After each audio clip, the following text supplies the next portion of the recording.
Halo pemirsa Seribu.com. Jadi pada kali ini kita sudah kedatangan Sekda Kota Palembang, itu Bapak Ratu Dewa. Jadi untuk mengikuti langsung acara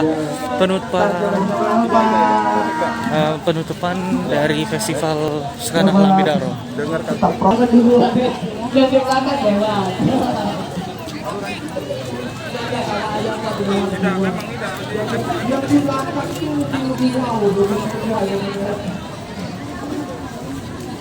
Jadi pemirsa Seribu.com, seperti yang kita ketahui bahwa festival ini diadakan selama 2 hari. Itu mulai dari kemarin tanggal 5 Februari dan juga hari ini tanggal 6 Februari merupakan penutupan dari Festival Sungai Sekanak Lambidaro. Nah, dan ini akan ditutup langsung oleh Wali Kota Palembang, dan ini kita sudah kedatangan beberapa pejabat.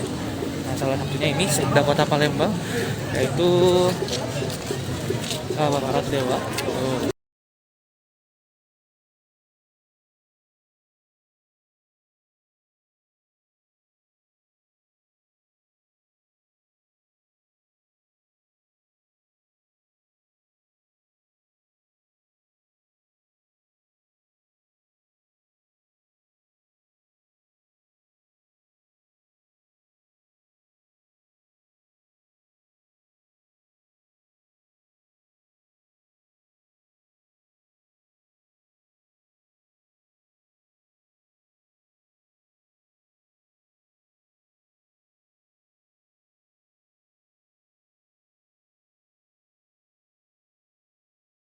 Telah dibuka untuk umum lagi dari tadi pagi. Nah, ini sekarang kita sedang kedatangan Sekda Kota Palembang, Bapak Ratu Dewa. Oh.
Hai pemirsa Seribu TV, jangan lupa komen, like, dan subscribe, serta tonton